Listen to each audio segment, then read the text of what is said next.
Hoje vamos ler mais uma vez em Romanos capítulo 1. Primeiro capítulo da carta aos Romanos. Hoje vamos iniciar a leitura no versículo 18. A ira de Deus se revela do céu contra toda a impiedade e perversão dos homens, que detém a verdade pela injustiça. Porquanto o que de Deus se pode conhecer é manifesto entre eles, porque Deus lhes manifestou. Porque os atributos invisíveis de Deus, assim o seu eterno poder, como também a sua própria divindade, claramente se reconhecem, desde o princípio do mundo, sendo percebidos por meio das coisas que foram criadas. Tais homens são, por isso, indesculpáveis. Porquanto, tendo conhecimento de Deus, não o glorificaram como Deus, nem lhe deram graças. Antes se tornaram nulos em seus próprios raciocínios, obscurecendo-se-lhes o coração insensato, inculcando-se por sábios, tornaram-se loucos, e mudaram a glória do Deus incorruptível em semelhança da imagem do homem corruptível, bem como de aves, quadrúpedes e répteis. Por isso, Deus entregou tais homens à imundícia, pelas concupiscências de seus próprios corações, para desonrarem os seus corpos entre si. Pois eles mudaram a verdade de Deus em mentira, adorando e servindo a criatura em lugar do Criador, o qual é bendito eternamente. Amém. Por causa disso, os entregou Deus a paixões infames, porque até as suas mulheres mudaram o modo natural de suas relações íntimas por outro contrário à natureza. Semelhantemente, os homens também, deixando o contato natural da mulher, se inflamaram mutuamente em sua sensualidade, cometendo torpeza, homens com homens, e recebendo em si mesmos a merecida punição do seu erro. E por haverem desprezado o conhecimento de Deus, o próprio Deus os entregou a uma disposição mental reprovável, para praticarem coisas inconvenientes, cheios de toda injustiça, malícia, avareza e maldade, possuídos de inveja, homicídio, contenda, dolo e malignidade, sendo difamadores, caluniadores, aborrecidos de Deus, insolentes, soberbos, presunçosos, inventores de males, desobedientes aos pais, insensatos, pérfidos, sem afeição natural e sem misericórdia. Ora, conhecendo eles a sentença de Deus, de que são passíveis de morte os que tais coisas praticam, não somente as fazem, mas também aprovam os que assim procedem. Deus há de acrescentar a sua bênção a mais esta leitura da sua palavra. Nós já temos pensado esta semana sobre o Evangelho. O Senhor nos mandou que pregássemos o Evangelho, e sendo assim, é necessário que conheçamos bem a pessoa de quem o Evangelho fala. Nós já notamos que o Evangelho é uma mensagem de Deus acerca do seu Filho. Este Filho de Deus se fez homem, veio da descendência de Davi.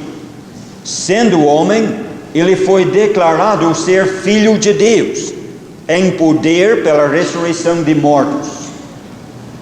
Já notamos que este Evangelho é o poder de Deus para a salvação de todo aquele que crê. E ontem à noite começamos a notar a razão por que o mundo precisa deste Evangelho. É necessário então que nós compreendamos esta razão.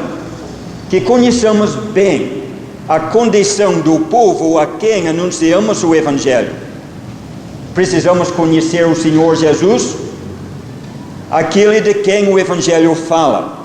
Precisamos conhecer também a necessidade do povo, a condição do povo, para que possamos apresentar o Evangelho com clareza e de uma maneira correta. Notamos ontem que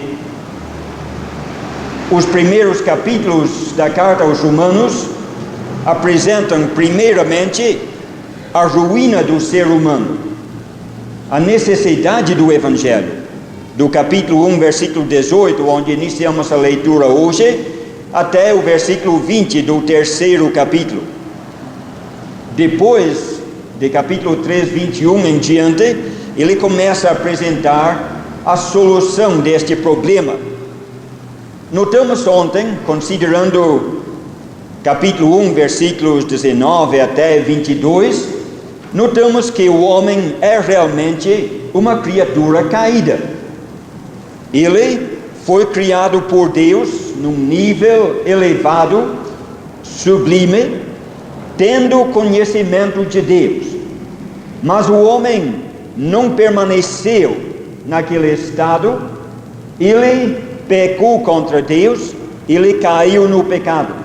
E lembrem como notamos ontem, que ele tornou-se pecador, não por ignorância, porque ele teve conhecimento de Deus. E ele perdeu aquele estado em que ele foi criado, não por ignorância, nem por indiferença, nem por descuido, mas porque ele quis afastar-se de Deus. Ele deliberadamente virou as costas ao seu Criador, sabendo o que estava fazendo. Tendo conhecimento de Deus, não o glorificou como Deus, nem lhe deu graças, e em consequência disto, tornou-se nulo o seu raciocínio. Perdeu a capacidade de raciocinar corretamente, não teve mais uma concepção correta de Deus, nem de si mesmo. E em consequência disto, ele despreza a mensagem do Evangelho, a única mensagem que poderá trazer-lhe salvação.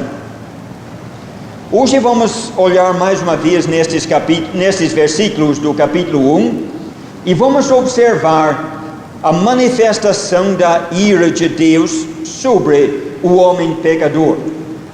Versículo 18 começa dizendo que a ira de Deus se revela do céu contra toda a impiedade e perversão, ou melhor, injustiça dos homens. A ira de Deus se revela do céu. Lembra como no começo desta carta lemos do Evangelho de Deus? E lembra como falamos que o Evangelho é uma iniciativa de Deus, parte dele. Agora lemos da ira de Deus.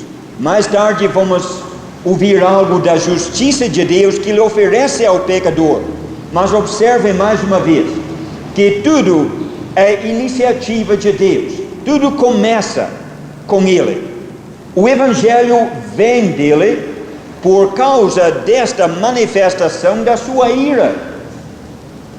Diante do pecado do homem, Deus não fica indiferente. Deus é amor, mas Deus também é justiça. E a ira de Deus se revela do céu contra toda a impiedade e injustiça dos homens.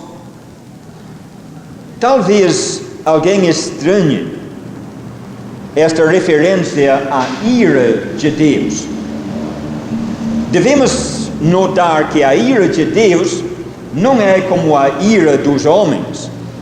Em Gálatas capítulo 5, você vai encontrar uma lista de obras da carne Incluído nesta lista, você vai encontrar iras. Mas a ira que é obra da carne não é a mesma ira de Deus.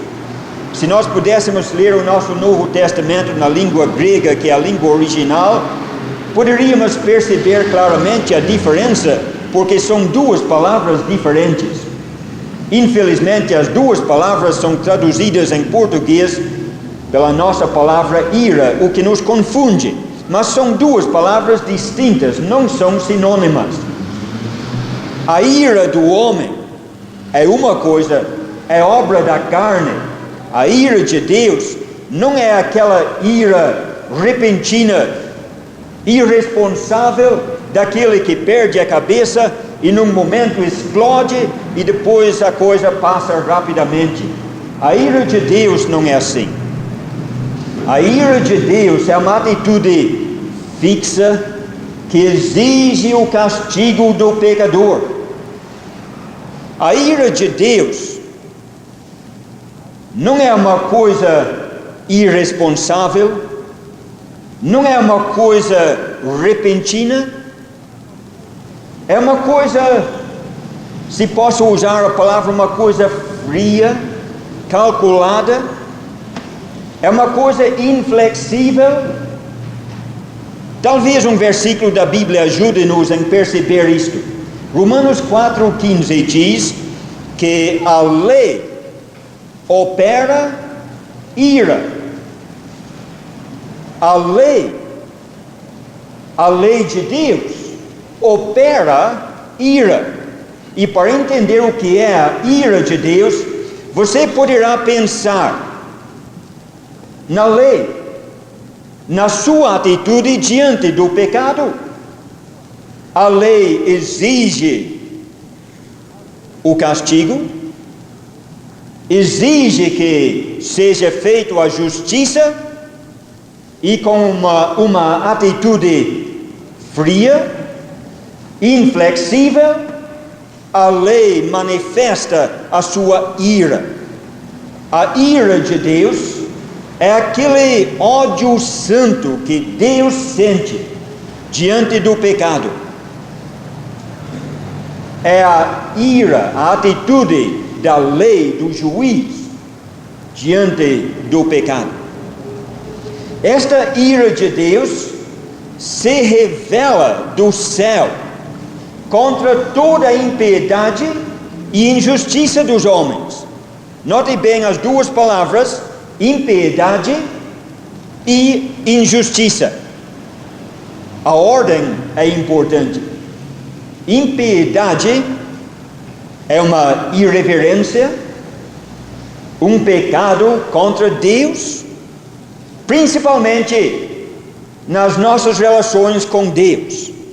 A injustiça é um termo muito mais amplo, que inclui também o nosso comportamento, o relacionamento com o nosso semelhante. E a ira de Deus se revela do céu contra toda a impiedade em primeiro lugar e a injustiça dos homens. A injustiça é fruto da impiedade. Quando não temos um relacionamento correto com Deus, não pode haver um relacionamento correto entre nós. E esta impiedade e esta injustiça do homem traz a ira de Deus. Veja mais. A ira de Deus se revela do céu contra toda a impiedade e injustiça dos homens. Toda. Deus não fica indiferente diante do pecado do homem. Já ouvimos uma noite destas que os homens consideram certos pecados como mais graves e outros como sendo talvez insignificantes. Com Deus não existe isto. Toda impiedade e toda injustiça dos homens traz a ira de Deus. Mas há uma coisa mais impressionante, e é neste ponto que quero chegar. Note bem o verbo, e especialmente o tempo do verbo. A ira de Deus se revela, presente. A ira de Deus se revela do céu sobre toda a impiedade e injustiça dos homens. Neste tempo presente, Deus manifesta a sua ira agora. Você lembra de João capítulo 3, versículo 36? Aquele que crê no Filho tem a vida eterna, aquele que não crê, a ira de Deus permanece. Tempo presente, a ira de Deus permanece sobre ele. Romanos 9, 22, vemos mais uma vez Deus suportando os homens maus, manifestando a sua ira. E a verdade é, meus irmãos, que o homem no seu pecado está atualmente debaixo da ira de Deus. Eu sei, e vamos ver quando chegamos no capítulo 2, que há um aspecto futuro, há um dia de ira, haverá ira no futuro, mas não devemos deixar de compreender que o pecador hoje está debaixo da ira de Deus, sofrendo as consequências desta ira, presentemente nesta vida. Ontem à noite consideramos os versículos 19 a 23, notando a razão por que Deus manifesta esta ira. É porque o homem desviou de Deus, desobedeceu a Deus, afastou-se dele. Vamos notar agora o versículo 23, que ontem realmente não deu tempo para considerar o versículo 23. Eles mudaram a glória de Deus, do Deus incorruptível, em semelhança da imagem de homem corruptível. Veja como o homem caiu. Ele mudou a glória do Deus incorruptível. Não vamos pensar que ele modificou aquela glória. A glória de Deus é tão sublime, longe do alcance de qualquer ser humano. A glória de Deus não foi modificada nem diminuída, mas o homem trocou a glória de Deus por outra. Fez uma troca. É isto que significa a palavra no texto original. Tendo aquela glória de Deus, ele não quis. Fez uma troca, dispensou isto para aceitar outra coisa. Trocou a glória de Deus pela semelhança da imagem do homem corruptível. Notou a repetição, a semelhança da imagem.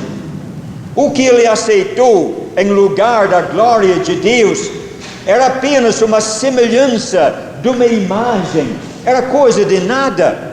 Quase que dá para sentir o desprezo de Deus nestas palavras.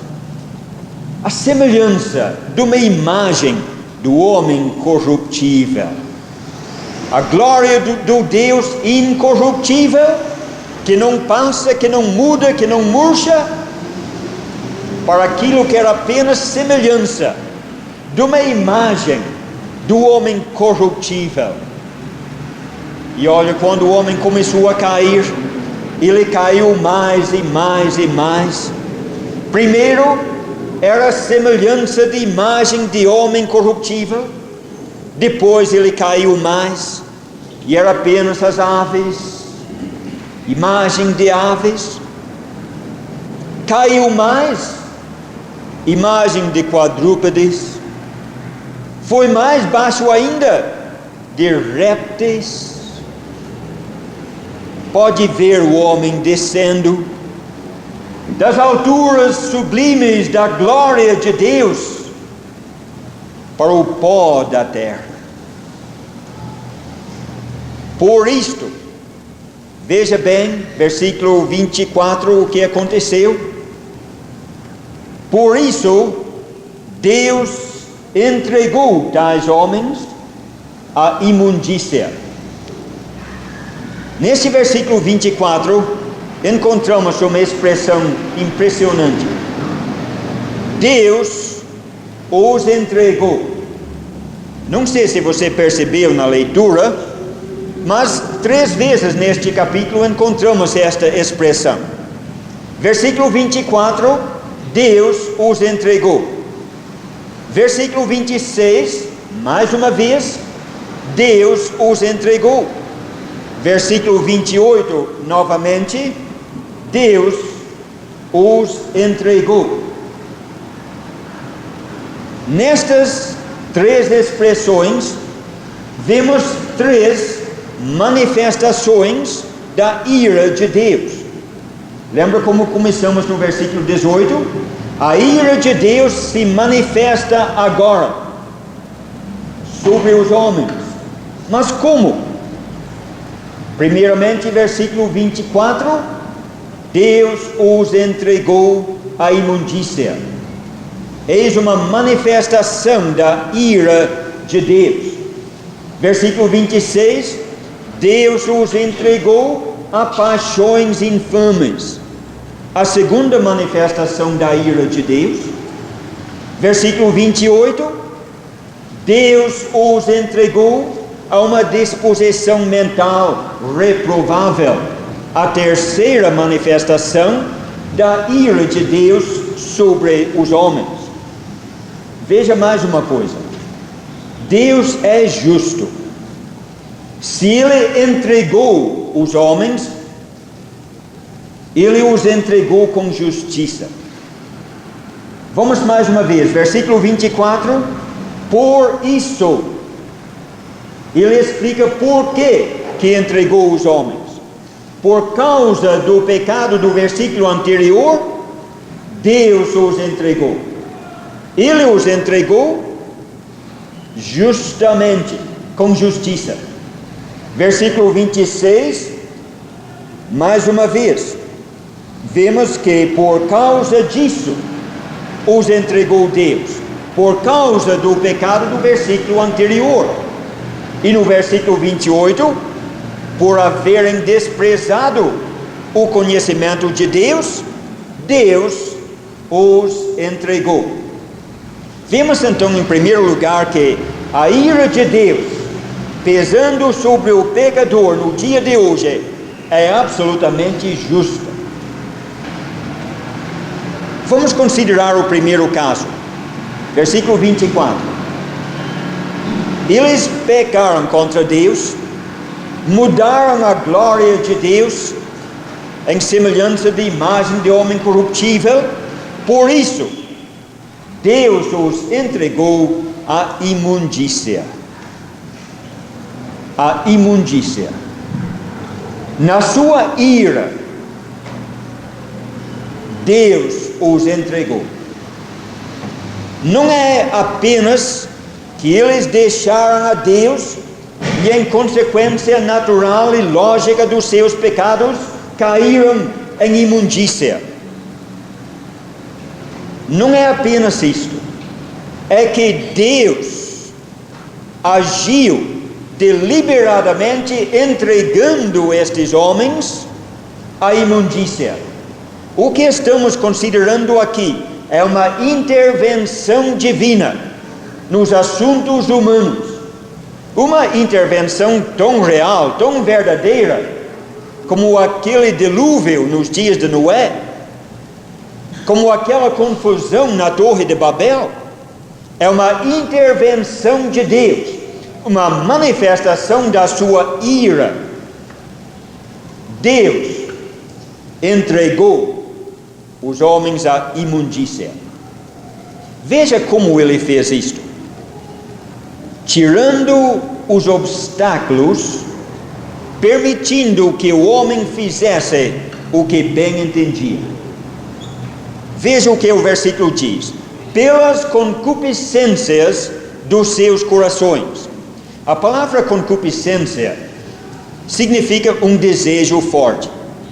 Se você examinar todas as ocorrências desta palavra no Novo Testamento, você vai descobrir, talvez com surpresa, que nem sempre a palavra tem um sentido mau. Nós usamos a palavra concupiscência para indicar um desejo forte, que é um desejo pecaminoso. Às vezes o Novo Testamento emprega esta palavra num sentido muito bom, mas o que realmente a palavra significa é um desejo forte. Mas, neste caso aqui, Deus os entregou à imundícia pelos desejos fortes do seu coração. E lembra de Mateus 15, quando o Senhor Jesus Cristo disse que do coração saem os maus pensamentos, tudo quanto é pecado, tudo quanto é imundícia, vem lá de dentro. Não é que o que entra pela boca que contamina o homem, mas o que sai, porque aqui no coração do pecador existe um poço cheio de imundícia, de pecado, e isto, saindo, contamina o homem. Deus entregou o homem à imundícia pelas concupiscências do seu coração. Lembra de Efésios capítulo 2? Tem um paralelo muito interessante em Efésios capítulo 2.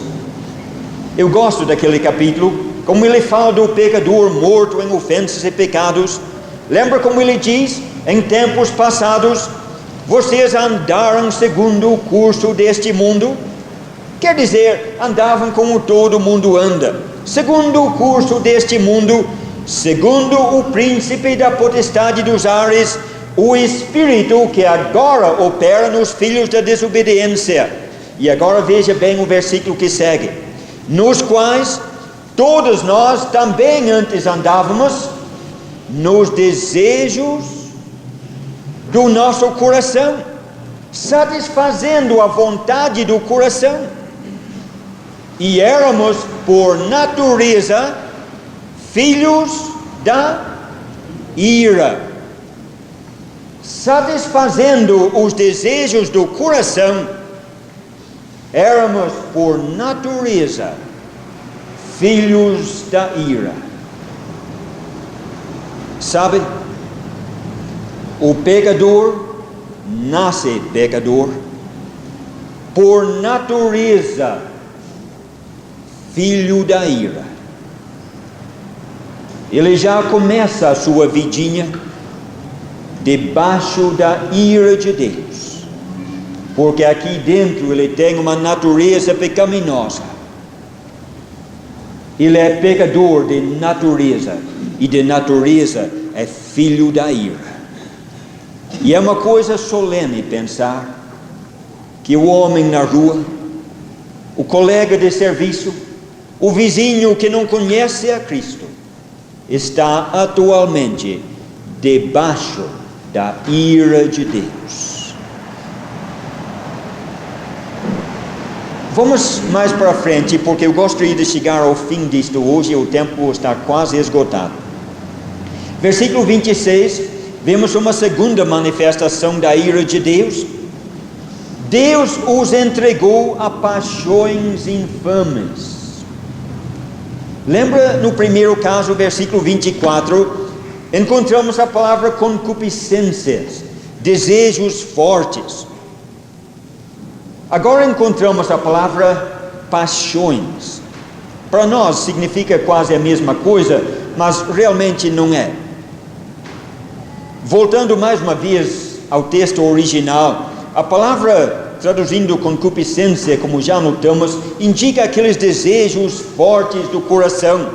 A palavra traduzida paixões indica aquele estado doentio do coração que produz tais concupiscências. Neste segundo caso, versículo 26, ele está aprofundando mais, indo além daquelas concupiscências, daqueles desejos fortes, para ver aquela natureza corrupta que produz estes desejos fortes. Até poderíamos traduzir literalmente isto dizendo que Deus os entregou a paixões de desonra. Agora voltemos mais um pouco. Tendo conhecimento de Deus, versículo 21, não o glorificaram como Deus, nem lhe deram graças, não honraram a Deus, não lhe deram as honras que era devida. Consequência, Deus os entregou à imundícia para desonrarem os seus corpos entre si. Primeiro passo, os entregou à imundícia para desonrarem os seus corpos. Não quiseram honrar a Deus. Deus os entregou aquilo que ia resultar em desonra para o seu próprio corpo. E agora o segundo passo, Deus os entregou a paixões de desonra. É uma coisa impressionante estudar este capítulo e notar como a ira de Deus está de acordo com o pecado do homem. Em cada caso, o que o homem fez traz um castigo do mesmo tipo, de pleno acordo com o seu pecado. Deus os entregou a paixões infames, paixões de desonra. Veja o que ele fala em seguida. Porque até as suas mulheres mudaram o modo natural de suas relações íntimas por outro contrário à natureza. E no versículo seguinte ele fala dos homens, mostrando até onde o homem sem Deus tem caído. E isto vem em consequência do seu pecado. O homem não quis o conhecimento de Deus, Deus o entregou ao pecado. Ele continuou naquilo e Deus o entregou a paixões infames, permitindo que fosse cada vez mais profundo na sujeira, no lamaçal do pecado, no vício, praticando coisas inconvenientes. O homem quis seguir o seu caminho. Deus não ia arrastá-lo à força para o caminho certo. Ele teve de colher as consequências. E o terceiro caso, versículo 28, por haverem desprezado o conhecimento de Deus. E eu acho que mencionamos ontem que esta palavra desprezada poderia ser traduzido literalmente como reprovado. O homem não aprovou o conhecimento de Deus. Ele teve conhecimento de Deus, ele examinou aquilo e chegou à conclusão que aquilo não serviu para ele. Ele não aprovou, reprovou o conhecimento de Deus. Por isto, Deus o entregou a uma disposição mental reprovada, uma mente não aprovada. Veja o paralelo mais uma vez. Ele não aprovou o conhecimento de Deus, Deus o entregou a uma mente não aprovada. Sabe, quando o primeiro homem pecou contra Deus, ele não foi enganado. Eva foi enganada, mas Adão não. 1 Timóteo 2 diz isto claramente. Adão não foi enganado. Ele sabia o que estava fazendo, ele fez a sua escolha deliberada, levando em conta as consequências, fez a sua escolha, rejeitou a Deus. Portanto, Deus o entregou a uma mente não aprovada.